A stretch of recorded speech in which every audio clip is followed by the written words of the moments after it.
Rosalind again, and it's time for Real Talk Now. Yes, yes. Habilitation before rehabilitation. Do we really know the difference? We're going to have an in-depth conversation tonight with Greg Commander of Commander Peace Academy. Habilitation before rehabilitation. Both involve actions that are life-changing. Rehabilitation is the act of restoring or getting someone back to normal life through training and therapy after imprisonment, after addiction, after illness, or after anything that has taken you away. Habilitation, what should come first, is the act or the process of first learning the skills that can take us through life.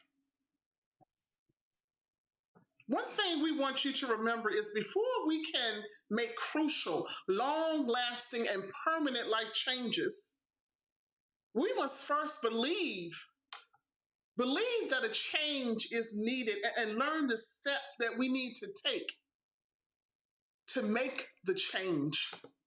Simply speaking, we cannot be rehabilitated unless we are first habilitated. Often in life, we have not learned the needed skills of habilitation that is designed to make us productive citizens in our community and in our spiritual life. We are going to discuss how a person that is not first habilitated is expected to be rehabilitated after being released back into society. Unfortunately, many are not able to do it successfully. Knowing can be life-changing. Knowing how to make that transition, as we said, can be life-changing. Our guest tonight, as I said, Mr. Greg Commander, will paint a real picture for us of the life lessons he has learned and the lessons he is so diligently teaching still today. Powerful. He is the founder of Commander Peace Academy. And I want us to note that the peace in Commander Peace Academy is an acronym for proper education, always correct errors. I love that. I got to say that again. Proper education, always correct errors. And my brother, if I said that incorrectly, you make sure that you correct me, because I want to make sure we quoted that correctly. But what I want you to do, I want you to come in right now, and I want you to introduce yourself to the family and tell us your powerful, powerful story.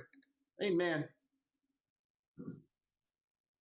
First of all, I want to thank you for allowing me to be on the show with you. It's a pleasure and an honor to be able to sit down and converse with you and to tell my story, because it is divinely inspired by myself and God, who's the author of and finisher of my story and who I am and what I do today. My name is Greg Commander. I'm from a small city in North Carolina, High Point, North Carolina, where I was born and raised. And I grew up with both my mother and my father. My mom had a 5th grade education. My father, who only had a 7th grade education. So education is something that wasn't prevalent in my home, and even though I had both parents. And which I don't hold against my mother, because my mother was 110% of a mother and also 110% a good wife. But I lost my mother in 1987 to aneurysm, which my mother was the backbone of my family. She treated and showed us the way of life, and let us know that what it is to be loved and to be cared for. but when I lost my mother, it seemed like everything was gone because she bought my first 2 cars, and she inspired the family by being there regardless of what went on in the world. As long as she had her kids, she was happy. She was one of the mothers that she never really wanted her kids to ever leave home.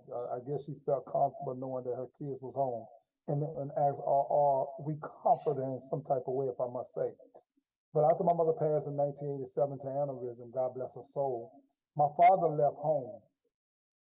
My father stayed in the house actually one night during the wait.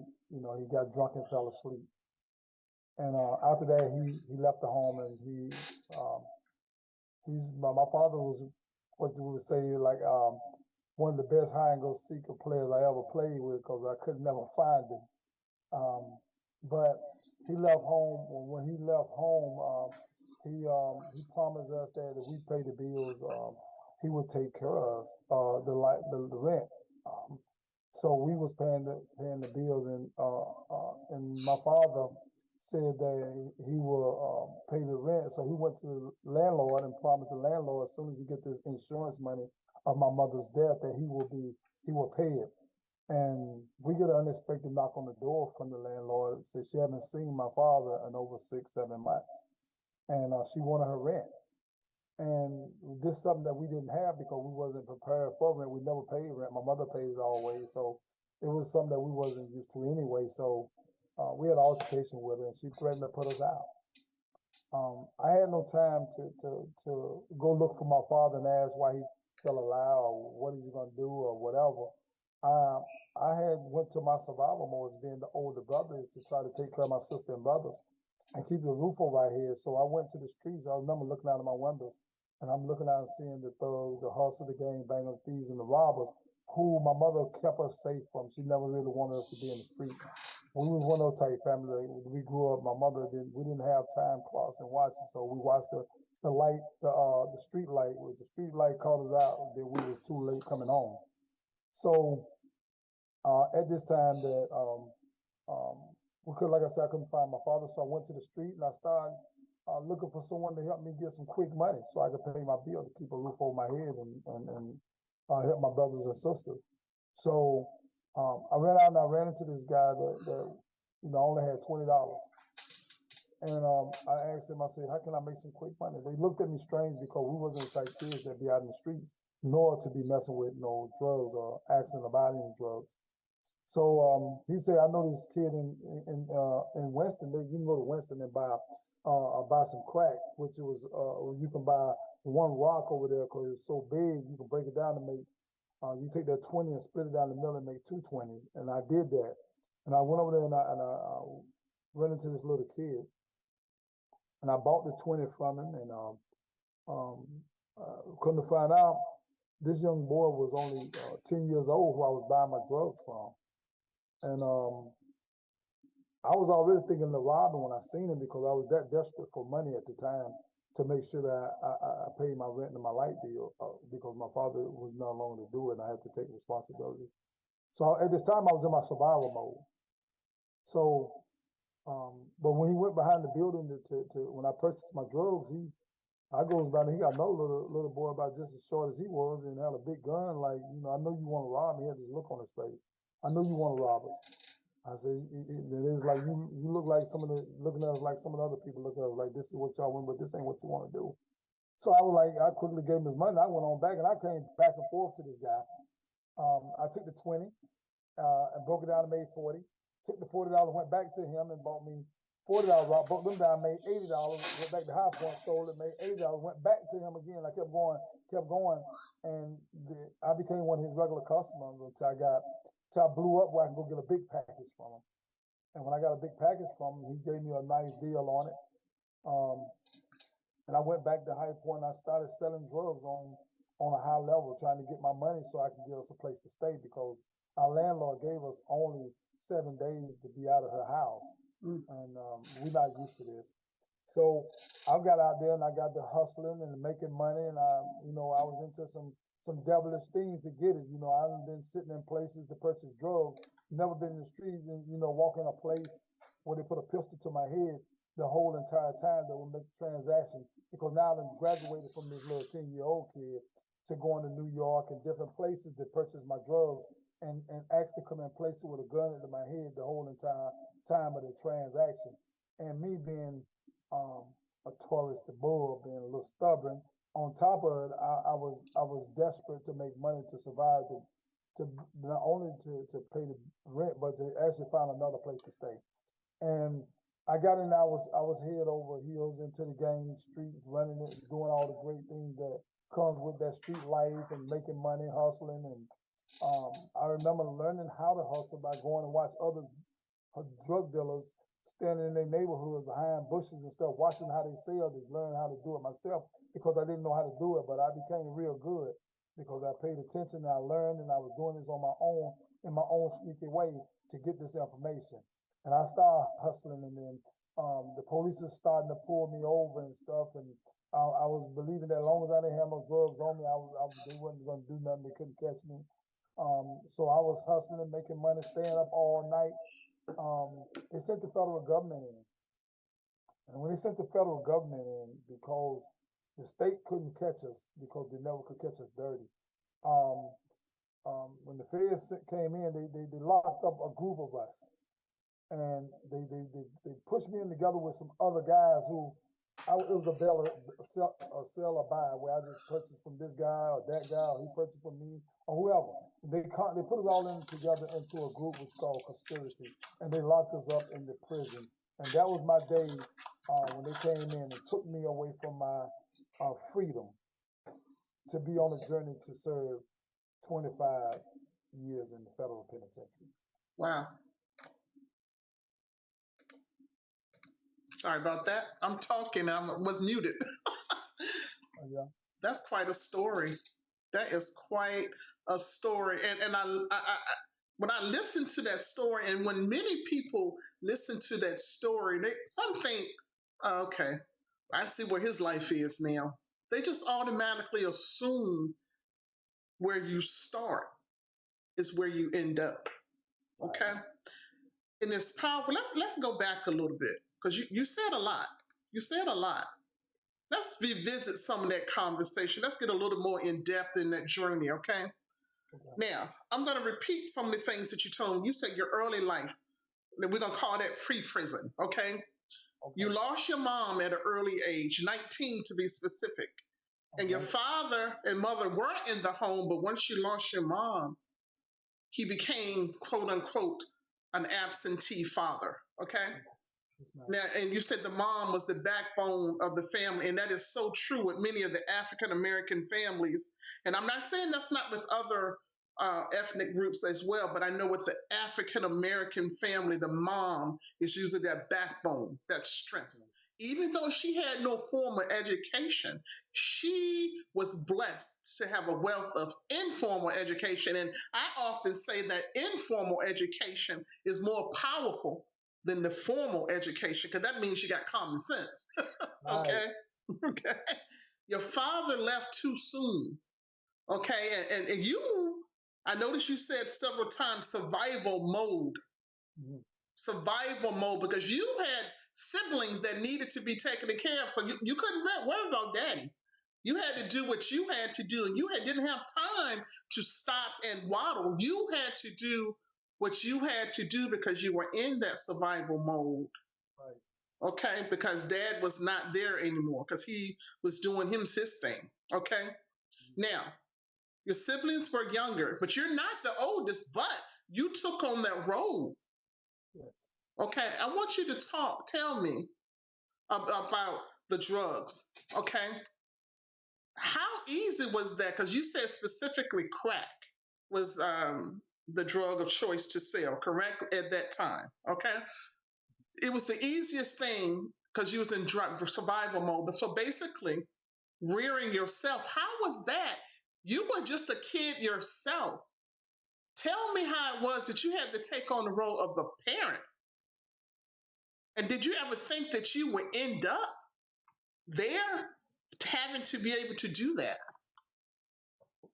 No, I never imagined myself being in such a predicament. I never even could prepare. I couldn't prepare myself to be the lead agent of my family. Never, because my mother did it all. So I wasn't used to bills. If I was used to paying bills and working hard and you know, and making things happen with my family, I would have understood. But my mother did all of this. She did everything. I mean, I can, you know, spend all my money, then go to her and she reach up in her bra and pull a big wad of money out like this, and pay bills. And I never could understand how she could do this.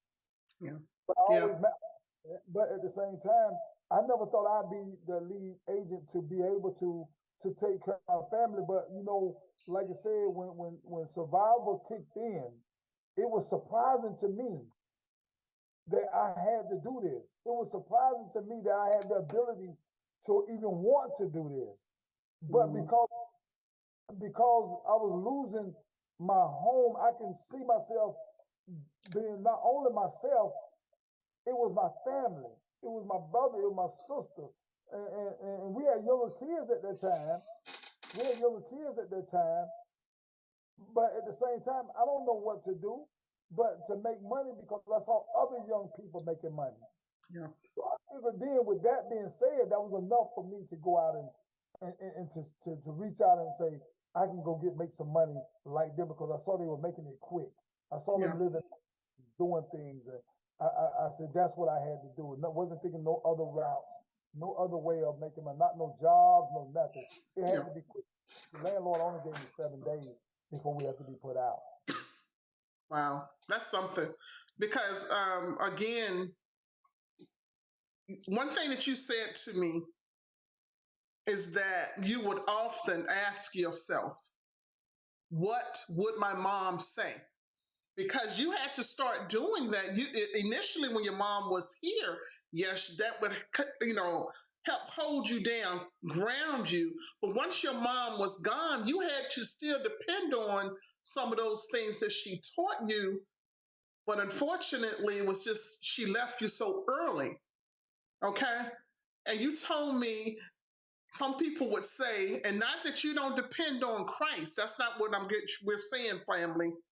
But just here, we, often people would say, what would Jesus do? What would we ask Jesus? You would say, what would my mom say?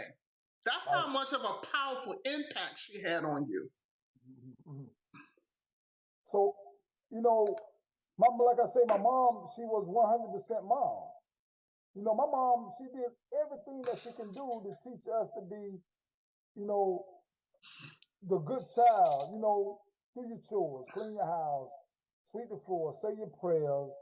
You know, this is, you know, yes ma'am, no ma'am, thank you, all that. You know, normal things that most families should be teaching their kids at a very young age. I grew up at probably 5 years old knowing how to say yes ma'am and no ma'am, thank you. Didn't even understand it.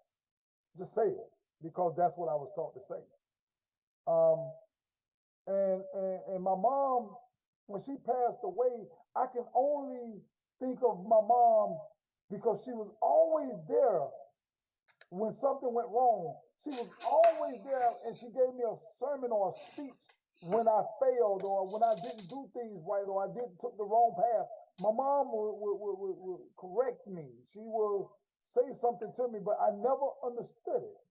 I never knew what she was saying because I'm like a typical child.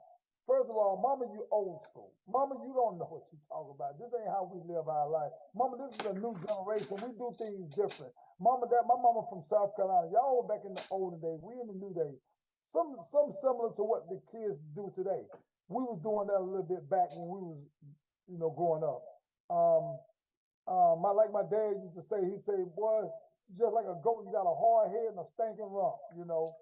And I would ask, was that because I just went against everything that my mom was, that my parents would say, due to the fact that I was caught up with tradition. I was caught up with the fad. I was caught up with what the peers was doing that day and time. And those are the things that misled me. Those are things that I grew up with, believing that this was the right way, thinking that this was the right route. And I constantly, as I got older, and started to mature a little bit, that's when I started questioning. When I lost my mom, they said you never miss something till it's gone. When my mom was gone, I didn't have nobody. My dad was there. Nobody say, Ray, that's not the right route. So I had to, inside myself, search within myself.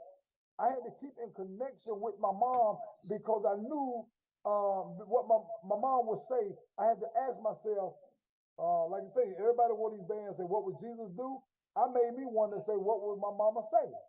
And I really lived off of that. What would my mama say? Not saying that my mama didn't want me to talk about Jesus. Yes, Jesus was, she led me to Jesus. So that's something else she said.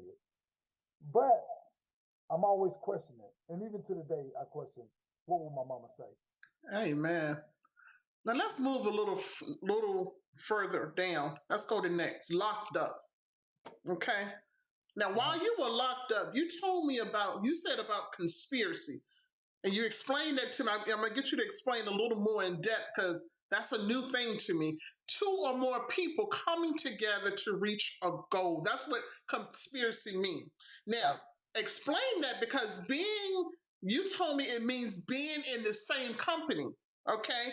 And it takes a minimum of 8 to 10 years because you are guilty by association. Explain that so they'll know what that really means, that guilty by association, because that was pretty deep what you told me. Okay, I'm glad that you say let's go over this, and I want the viewers to really pay attention to this because I haven't ran into a lot of people that understood how simple it is to be locked up for 25 years. I've never been caught with any drugs. I never shot no one. And you say, how in the world you end up with 25 years in prison? First of all, I had 5 accounts.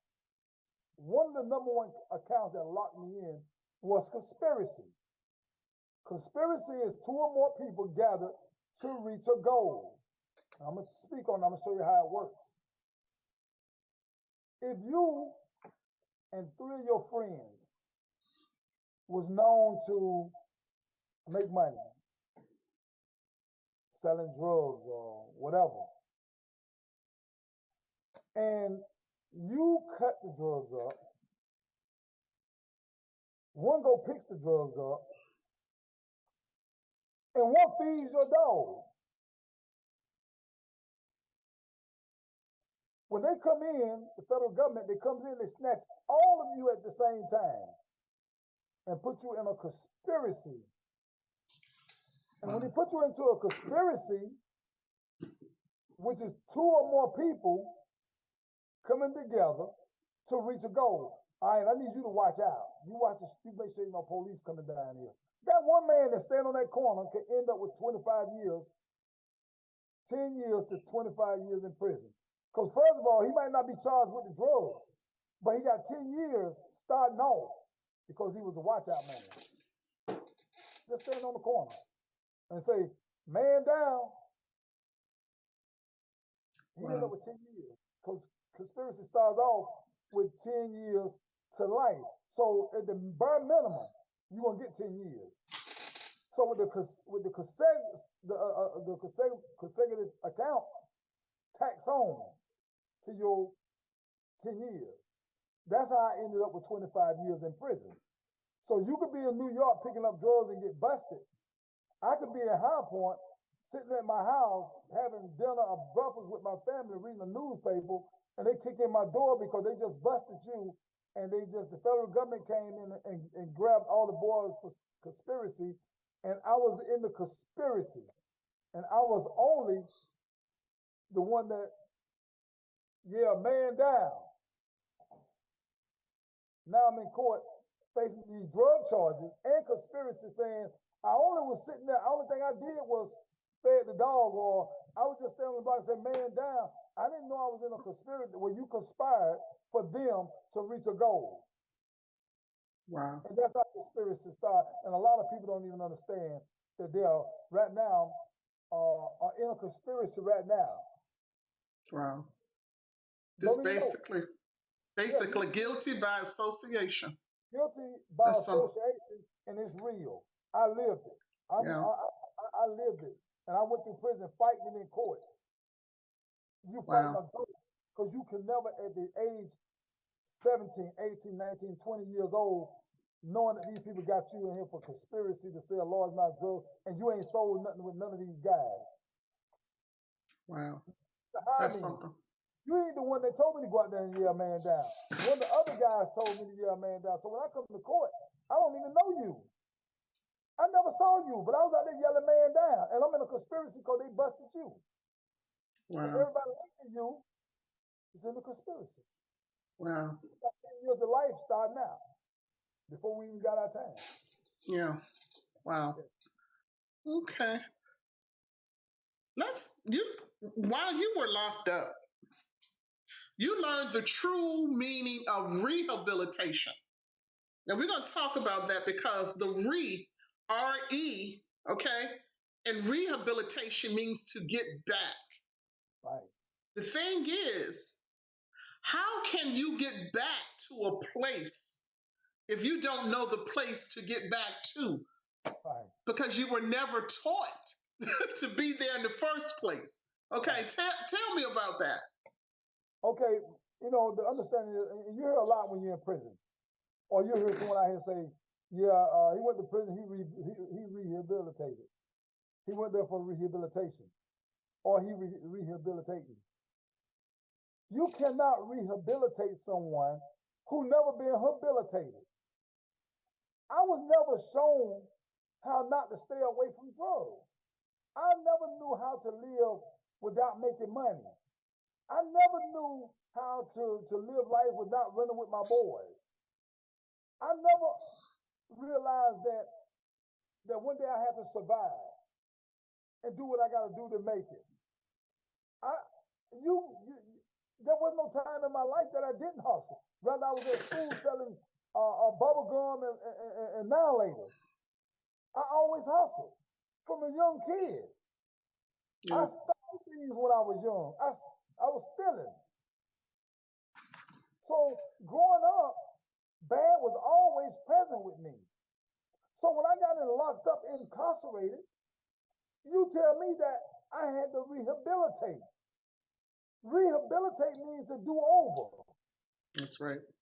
I never was habilitated. I was never taught how to do right, how to not sell bubble gum and candy at school, how to hustle, how not to steal something when I didn't have it. So right. How would you expect me to rehabilitate when I was never habilitated? And a lot of days, our young kids today, they can't read, they can't write. Similar to my lifestyle, they couldn't read or couldn't write, and they hustle all their life. How is you gonna tell him to go rehabilitate? That's all he done. The little kids up in Afghanistan were scrapping themselves up with a bomb around their waist at 10 years old. How you gonna tell him to rehabilitate? How you gonna tell him to rehabilitate at 10 years old? That's all he was taught growing up. Right. Yeah. So in our world today, we are right now asked or telling us that we need to rehabilitate, whether you're on drugs, whether you're incarcerated, whatever it may be. You got to first go back and habilitate yourself. That's right. Now, if I'm faced with time, if I go to time now because I have habilitated myself. Now, if I go to jail or prison or wherever, I go to rehabilitate myself. Because now I know better, I do better. That's right. You know better and you do better. You habilitated yourself. That's something powerful right there. We're gonna talk about that because basically it was part of your progression. Okay. Right. You needed to show in order to be effective because the people, while you were still locked up, they looked at you as a change agent. Right. But before you could walk into that role as the change agent, you had to be habilitated. So it had to take place from within. Right. Personal conversations with self. Mm-hmm. Was it easy? No. When you was okay, tell me about that. For one, I had to isolate myself from, all right, I'm already isolated from the real world of freedom. And now I'm incarcerated.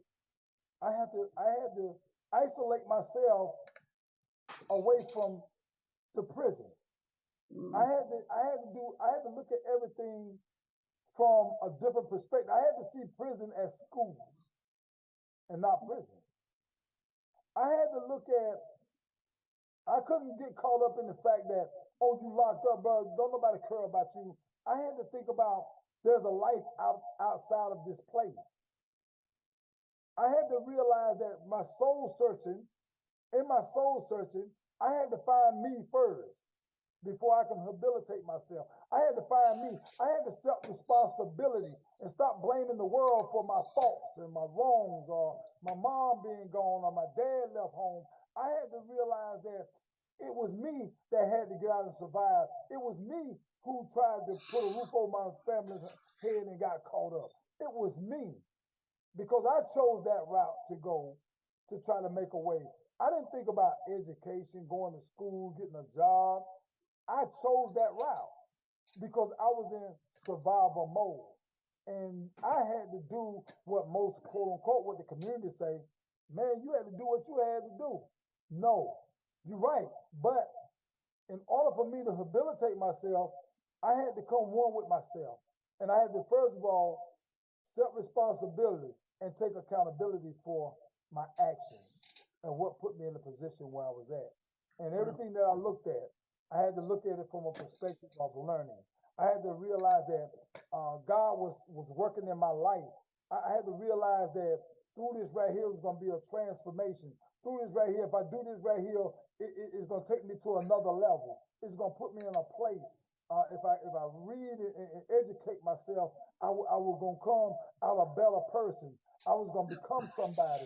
But I had to, first of all, understand the writing on the wall, which is that you have to educate yourself. You have to accept responsibility. You have to take accountability. You got to stand up for you first and know that I'm the one that caused the situation. My greater enemy was my inner me. Wow. And the thing is, in that journey, you had to start because you had an 8th grade education, a lot of formal education, but your informal education, but your formal was up to 8th grade. But you still had to elevate because that was part of that journey. So, first, GED, informal education in prison. At that time, you did not see the need to go any further. Right.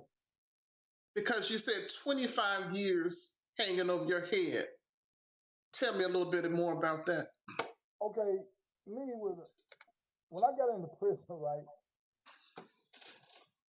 I had an 8th grade education. Not even an 8th grade education, but I failed the 7th grade. I dropped out in the 8th grade. And I was on the verge of flunking again, which would be 2 years in a row. And I was to the point I was embarrassed because kids was moving up beside me and someone was moving past me. That's embarrassing. That's embarrassing for a kid to be in that situation, to be failing and to fail. So when I was in prison and going into prison, the guys will teach you, like, brother, you need to learn about yourself. You need to learn about you as a black man. So I ran into this guy in the school. And I got fluffed up because I was up in the old school. They were teaching me, you know, the black man this, the white man doing this, and all that was talk. They was talking a lot of stuff about things that we had to learn. And I went in there, I picked up, and I started reading. I started picking up papers and studying this stuff and learned how to have a speech impediment. Had no education, but I know everything about being black. If you run into a lot of guys that's in prison, that get out of prison, they can tell you, oh, I don't eat pork, I don't do this. Man, the black man this, the black man that. That is something that's formal in prison. That's one of the lead things that the inmates will teach you, especially the old heads. So I ran into this guy at the school who had an education, who worked at the school. And I went up to the school and me and him got in a debate. And I was getting the best of them because I knew my history. I was learning history from the old guys in prison, and they was giving me all this information. So I run into him, and he's over here talking all this formal stuff, and I'm like, yeah, you know, the black man, blah blah blah. You don't know yourself, and blah blah blah, going on and on. And he stopped the conversation. He said, "You got a degree?" I started fluffing my feather because I got impressed. I thought he thinking that I got a degree because I'm talking so sharp. You know, I done learned some words in the dictionary, opened the dictionary, picked up words, using my broad vocabulary and everything. But I didn't have an education. So he was like, you got a degree? I said, no, I ain't got, you got no degree? I ain't got no degree. I ain't even got a GED. He said, you ain't got a GED? I said, no. He said, man, I don't even want to talk to you no more until you get an education.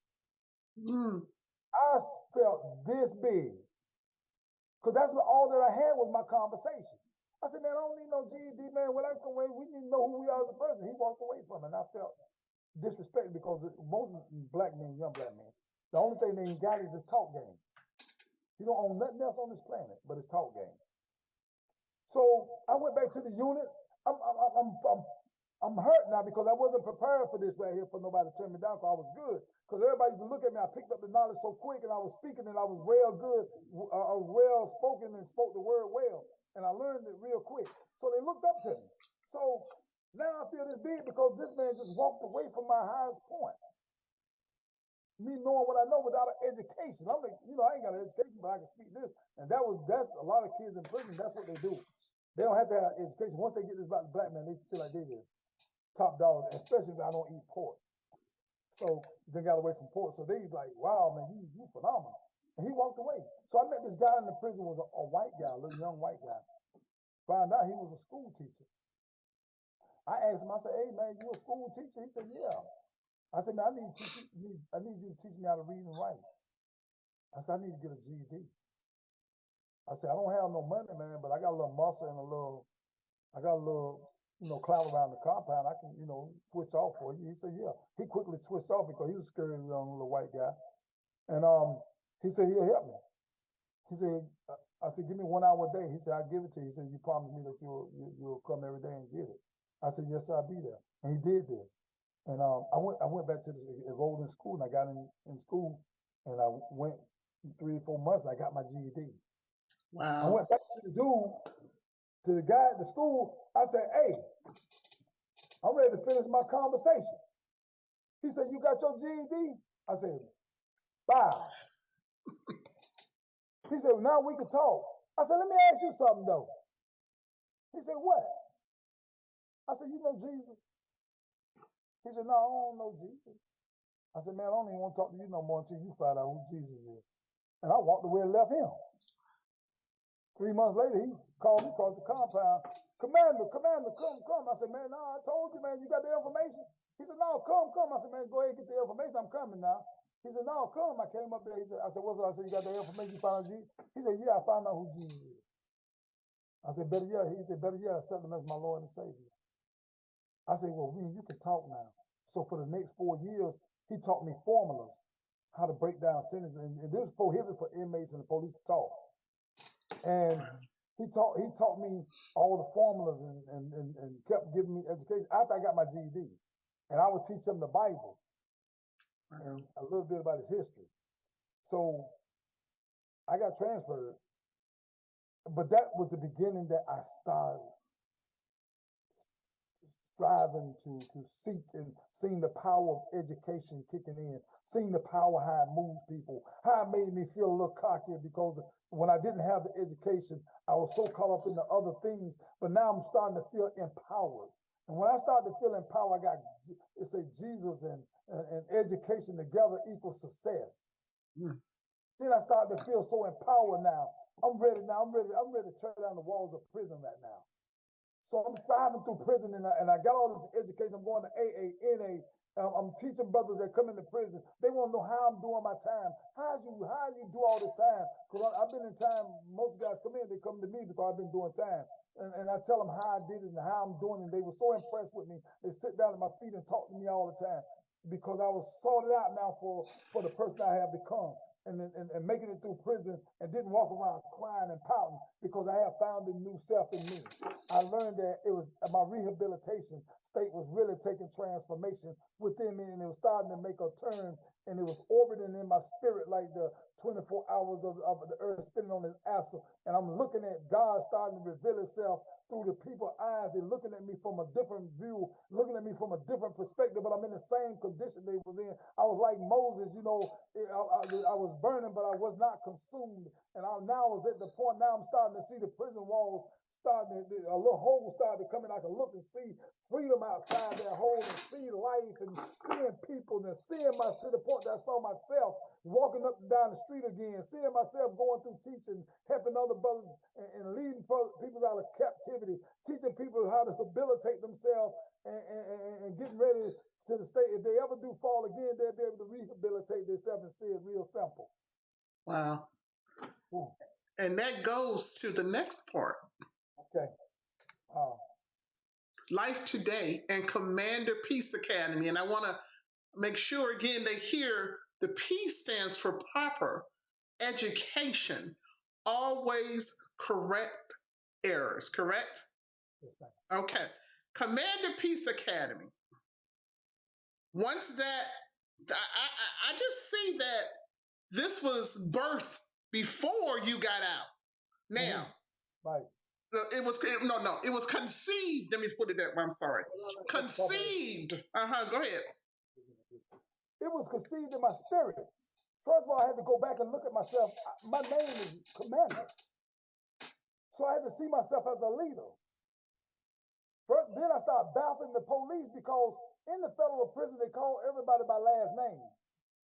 So you have a guard that is lieutenant or a correctional officer had to call me Commander, inmate Commander.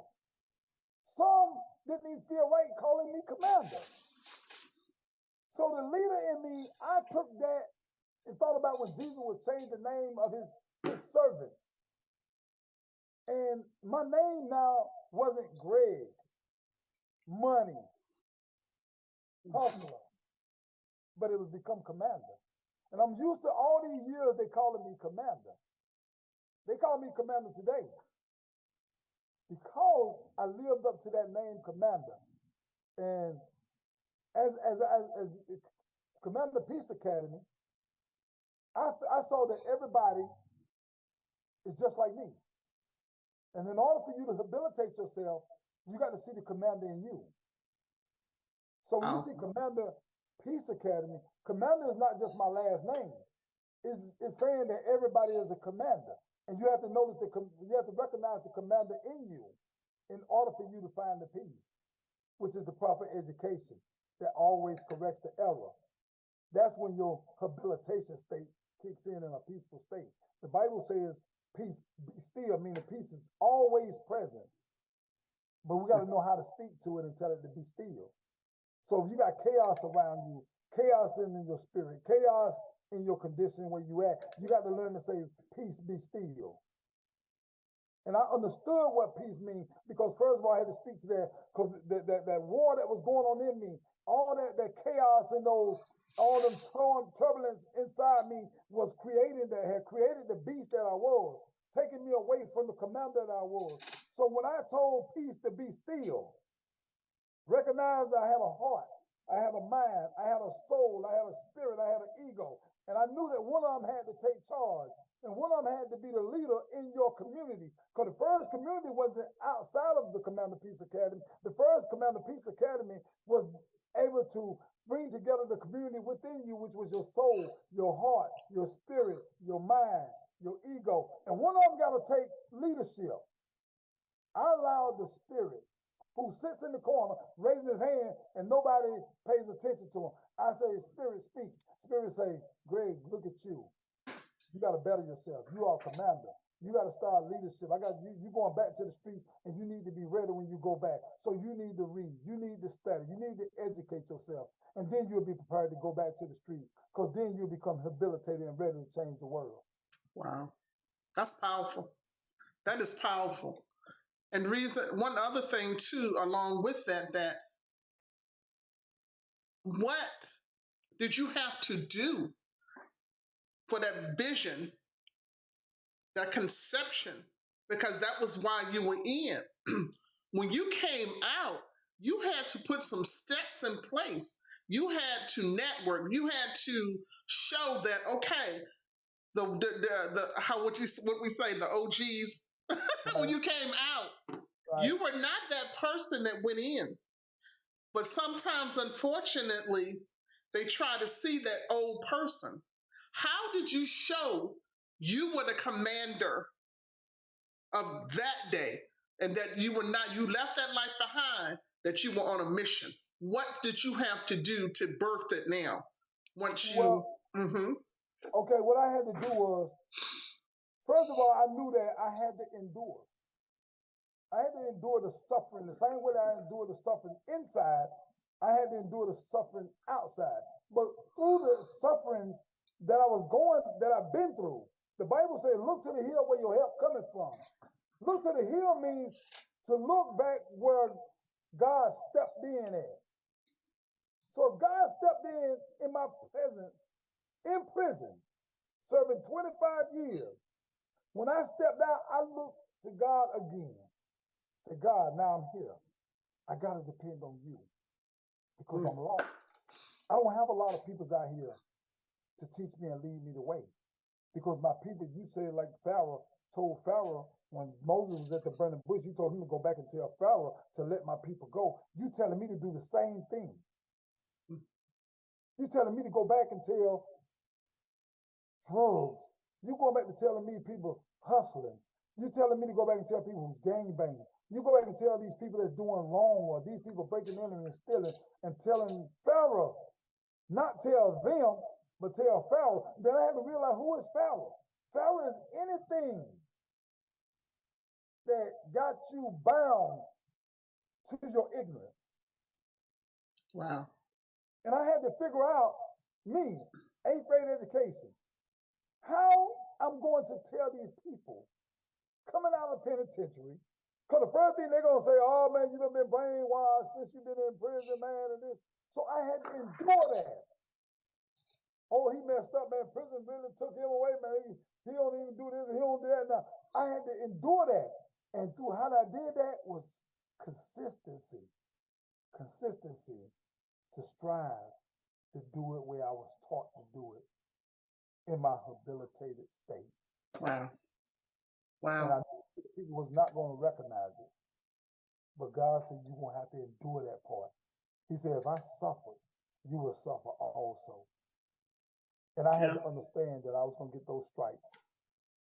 Yeah. Yeah. But I kept pushing. And I kept pushing. And I say, I ran into one, Mr. Paul Assad.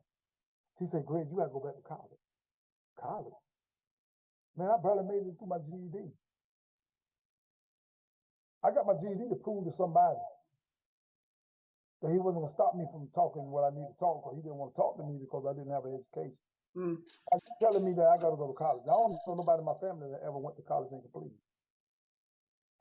But he said, in order for you to get to where you're going, and I looked at him as an angel that God put into my life, saying, now you got to go a little farther. Like when you're driving down the highway, that street says, if you're going to DC, it says you got 120 miles before you get to DC. That was a sign. And say, get down here, you make that exit on exit 125. I get off on exit 125. It says turn right here, and I had to turn because I had to believe what he was saying again. Because I feel like I'm still in my habilitation state. And I think I'll be in my habilitation state until I die. You never rehabilitate to the fullest. Because you're always learning. Always. Always learning. You can't That's tell powerful. me you're powerful to be highly educated to the point. You can never get to that state. Because a man that's been to college and got all these degrees, he can't tell me about penitentiary. He can't tell me about 18 years of my life and on a 25-year sentence and getting out of prison, went in with an 8th grade, 7th grade education. He can't tell me. I don't go to a psychologist to this day because I don't feel like he's been where I've been. He really can't tell me what I want to hear. That's why I read the Bible so much. That's why I trust God so much. Because I feel like if he didn't show me or tell me in this word right here, he'll tell me in my spirit. That's right. And I have to believe and look for it. He said, Peace. my spirit is my voice. And that peace. That peace. That peace is a powerful thing when once you feel it one time, you understand what it feels like. That peace is a calm when they say it is true when it says a calm that passes all understanding. Right. And that's where I was at. All understanding wasn't all mine. I mean, understanding what the world was seeing me as. Yeah. And people don't, I think people hear that. They don't understand that peace. When when all the naysayers are saying one thing, but your spirit and your peace, God is showing you, the Holy Spirit is guiding you, Christ is guiding you, but I see it. Right. No matter what nobody else is saying, that's some powerful stuff. Product. We are a product of our environment. Okay? I'm sorry. We are a product of our thoughts, not our environment. Okay? Because that is true. Because that mind can take you so many places. That's right. Go tell me about that, because that's something right there. Okay. First of all, being a product of that was a part of my habilitation state. You got to get away from tradition. All this stuff sounds good. You're a product of your environment. That was the escape into the world for you to get away and do what you want to do. I got a thing that I say right now. It's called sacrifice over excuses. Sacrifice over excuses. You can have good excuses. You can have great excuses. You can have real excuses. But God honors the sacrifice. What would you sacrifice? What would you sacrifice to get all above all understanding? What would you sacrifice when you're saying that if I could think, thought, the Bible says thought is the cause of it all. You got to first think, see those things as they already were. That's hard to do when you're not one with yourself or one with God. It's hard. It's so blurry, you can't really see it. But when you realize that the little dude that lived next door to me, he rode the same bus in my same class, went to the principal with me sometime, but he's now a doctor. He's a lawyer, or he's a football player, he's a teacher, whatever. But we're from the same environment. Wow. I had to come in my habilitation, in the habilitation state, to realize, no, it's not your environment. It's your thoughts that cause you the condition you in. That's why when God say, renew your mind, let this mind be in you that were also in Christ Jesus.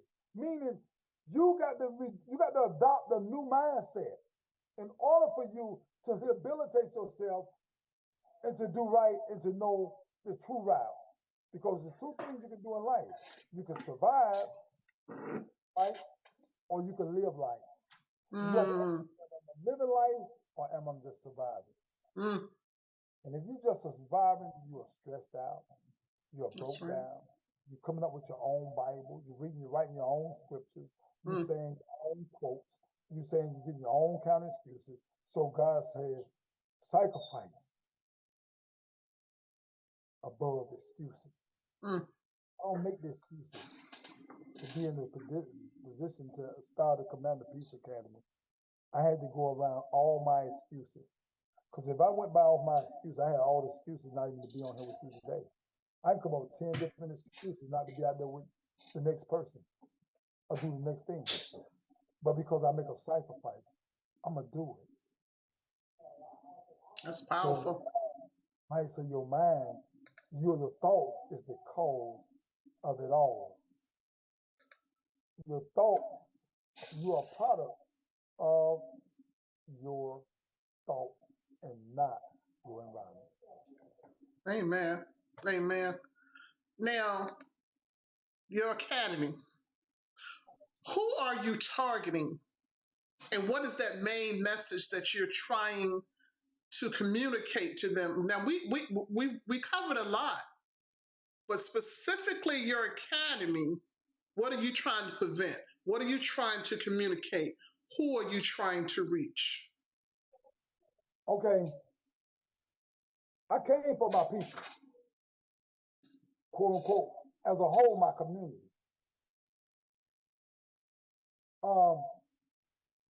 Community broke down as calm and unity. So the condition our people was in because we didn't have unity. Unity starts with self. Remember I was telling you about the community that's inside you? Your heart, your mind, your ego, your pride, with all that stuff, all that's a community. You have to bring that into a unity. And one must be the leader. In order for a country to thrive, they had to have a king. Without a king, it was in chaos. So in your life, in my life, there was not a king. Which one will lead? Will it be your ego? Will it be your pride? Will it be your emotions? Well, I had to allow my spirit to be the lead agent in my life in order for me to rehabilitate myself, to come out and do what I do, to renew my mind, to know that I'm a product of my thoughts and not my environment, to know that I can rehabilitate until I rehabilitate it. Knowing that my condition is caused by me, accepting responsibility and accountability. You see how everything that I said, I went back and showed you how I had to redo everything. That's when the re kick in. Re means to do over. And you can't read, the abbreviation re is to do over. And I had to re-educate myself. That's how in peace was proper education always corrects error. So right now, if you don't have the right education, then you're lost in the sauce. And you will follow anything. And you will believe a tradition until you die. Because you thought that's what it was. You thought that was right until you lay in the hospital and realize that that's something that you had wasn't good for you. Now you're trying to reverse yourself to go back and try to rechange what just took place because you're suffering now. That's powerful. Wow. Powerful. You in this zone. I see it. Okay. How can the family get in touch with you? I know you got some platforms out there, email, social media, whatever. Tell me, how can we get in touch with you? Okay, first of all, I didn't tell you also, when I walked out the penitentiary, I walked into a university. In conversation with Mr. Paul Lassar, who became the angel, was taking me off on this route. Okay. And I went to college and I sat down in college and I made a way through college. I didn't know anything about computers because I left prison in 91. I didn't get out in 2008, so I didn't know how to use a computer. So I went and pulled up on the professor and tell the professor, listen, I've been in prison a long time. I don't know anything about a computer because they didn't exist when I went to prison. But I was used to writing letters. I said, can I write my term papers and stuff? He said, yes, if it be legible. And I did that with all my professors. Wow. And until I got to the point where I could write it and then take it to some other student and have them to type it up for me. But I did that. But that just shows you that I never gave up. No longer did I sit in the back of the class. I sat close to the front. I did something totally different than I used to do when I failed school. I used to sit at the back, sleep, pick at people, tell jokes. But now I'm sitting in the front of the classroom. And I sit in a seat where I can ask questions. I did ask questions because I have a renewed mind now. And I asked questions and I passed and I got a bachelor's degree. And God told me to go back into the prison. And I taught reentry, going back into the prison, helping the guys transition and building a bridge from the inside to outside, helping them transition and letting them know that it's possible that you can come out and be successful. But the studying and the teaching of yourself and rehabilitating yourself starts now. It's not going to happen when you get home. It's got to start now. and then you become who you want. Commander Peace Academy was developing me because I wanted to be my own voice. I wanted to do my own things that I wanted to do to help save my people. Didn't have to go up under the direction of other people. And then after I got my education now, and I started the Commander Peace Academy, I come out now. I'm focused and I'm ready to war now. And now I want to teach other people. So me, I have my website. I don't have a website because unfortunately the devil was trying to stop me from doing what I was doing. The lady that was building my website, who built it, she died of cancer before I can get the password and I lost my website. So right now I'm just on Facebook. On Facebook, that's Greg Command.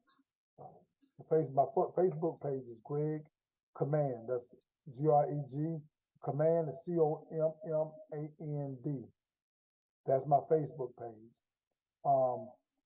You can email me at Greg Commander at CIS of highpoint.org. Okay. Or Greg.Commander at Yahoo. And you can reach me. And I actually do speaking engagements.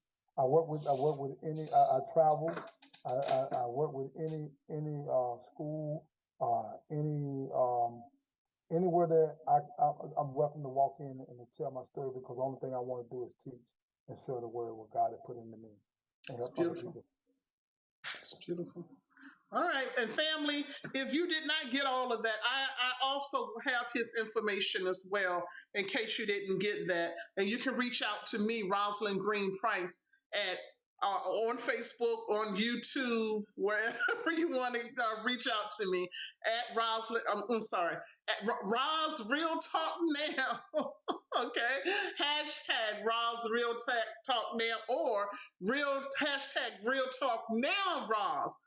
Either one. And you can also reach out to me and get that information. I want you to stay right there. We're going to end it right here, but you stay right there, Greg. Right.